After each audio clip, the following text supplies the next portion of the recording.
So endometriosis is a chronic inflammatory disease process that happens in women, and specifically in or commonly in women of reproductive age, but that is also not to say an adolescent girl cannot have endometriosis, or a woman who is not of reproductive age, the endometriosis just stops.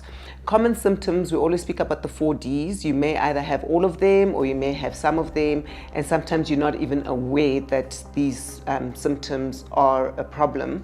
So big one is dysmenorrhea, which is basically painful periods. So when I generally ask patients about, do you have painful periods, they're like, yes, I take a Panado here and there, and I always ask, does it interfere with your quality of life? And that's really a red flag for this person does have severe dysmenorrhea or painful periods. Then we speak about dyspareunia. Dyspareunia is basically painful sex, which is actually quite an interesting one because women tend to normalize certain things. So I'll ask, how's sex? Like, no, sex is good. And I'm like, is it painful? It's like, yeah, it is. And I'm like, do you avoid having sex because it is painful? Well, sometimes. And that's also when I pick up, okay, there could be a problem.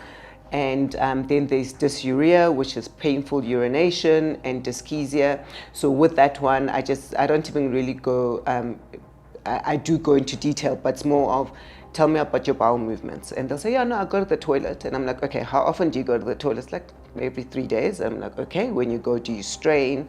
Do you have any form of constipation? So that's also a big one. So the 4Ds, you remember that: dysmenorrhea, dyspareunia, dyschezia, and dysuria. I first started getting my period when I was in about grade 7, and then when I went to high school, I started noticing that there would sometimes be huge gaps in the cycle. So I would sometimes get my period every month, and then sometimes it would be 6 months and I would have no period. And then I was obviously thinking, what's going on? This is an irregular cycle. Went and saw my GP, and he said, it's probably just that you growing into your menstrual cycle. It's probably just like your age, you're still young and everything, just give it time. And so we left it till I was 18, because then it did start to become more regular. But it was regular as in it was coming every month, but it was also very regular in how long it would last or not last. And then when I started getting into my adulthood, it then did a complete 360, where it would then just not stop. I would sometimes have a period for 2 weeks at a time, and then I would have a break for about 3 or 4 days, and then it would be back again. And heavy flow,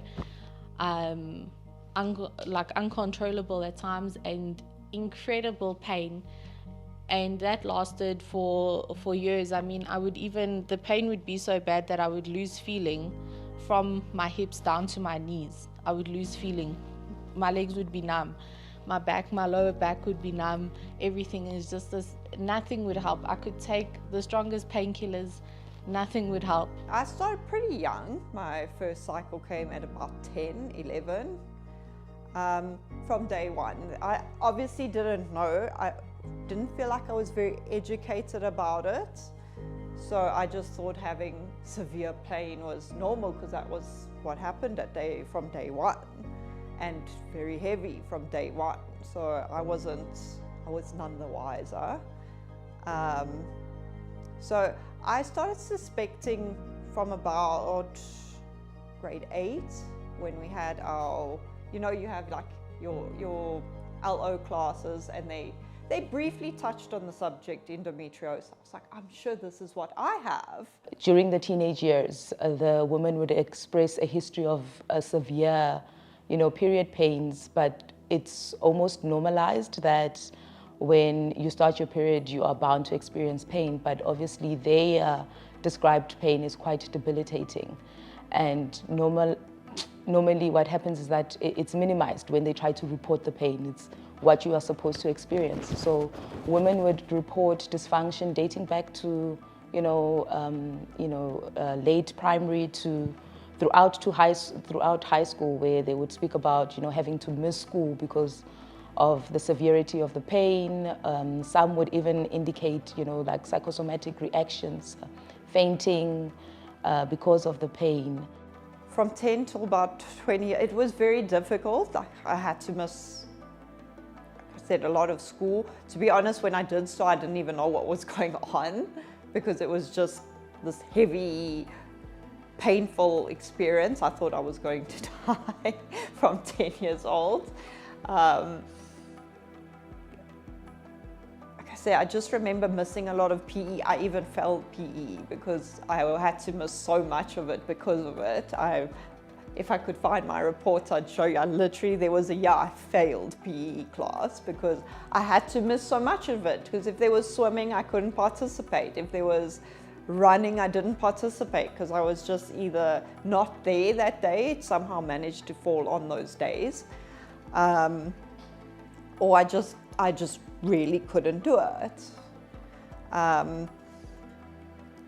So I must say I did. And then luckily when I got old enough and had a car, I just used to check myself out of school for 2 days or so, because it was very interfering of everyday life. Especially like twice in a month for about 10 years, it was very difficult. Like I said, most of the time I started missing school and that when I got my own car, so I ended up in the sick bay all the time at school. Being in a co-ed school with it was a bit embarrassing. I feel like, because you didn't want any, especially the boys, to know what was going on with you. Also feel like there wasn't much education around it. I feel like, especially maybe now it's different, but our generation didn't get much. I don't feel like the boys were educated enough about it, nor were the girls. So you almost got teased for, oh, you're going home because you have your period. It was very embarrassing at the time, especially being in a co-ed school, very embarrassing. A lot of the women feel misunderstood in their lived experience. The external reaction is that, it's period pain, so you should get over it.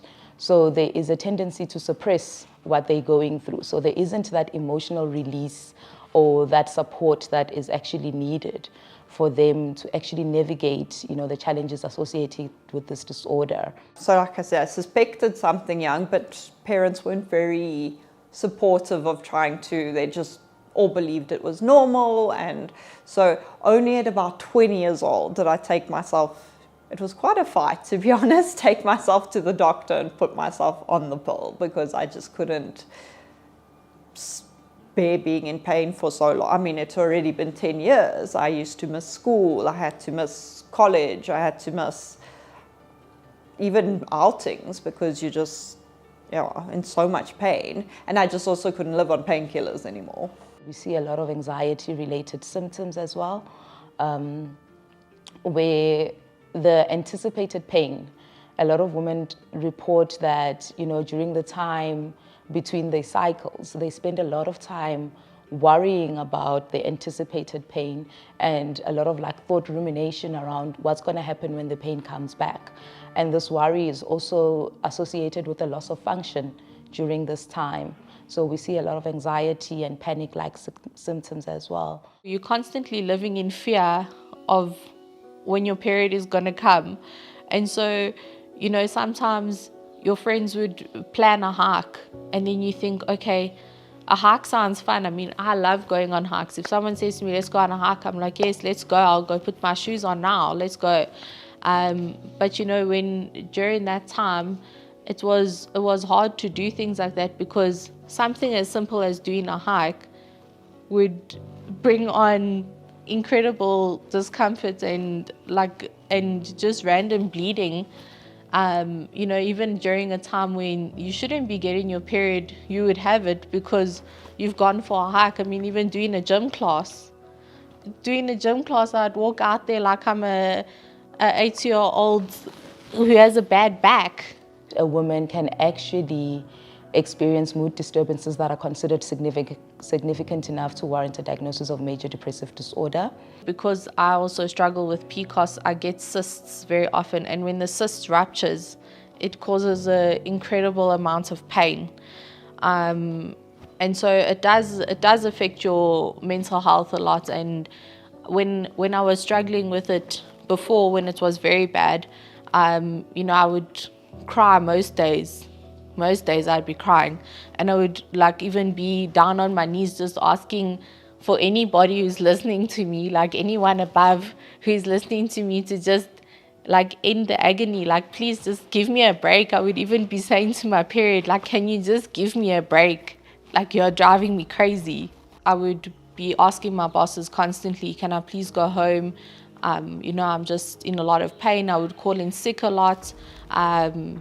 You know, and things like that. And it's, unfortunately, endometriosis is not something that's understood by a lot of people. And so it's hard for people to have sympathy and understand when you're asking them to go home because you have period pains. You know, it's like, okay, every woman has a period, you know, why can't you manage?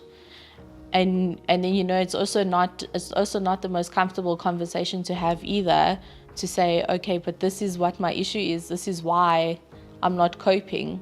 But I was lucky enough to, in my previous job, I was lucky enough to have a very understanding boss who, you know, did let me go home when I needed to and stuff. But you also start to feel like you're taking advantage of people by always wanting to go home, or, you know, seeing the doctor constantly.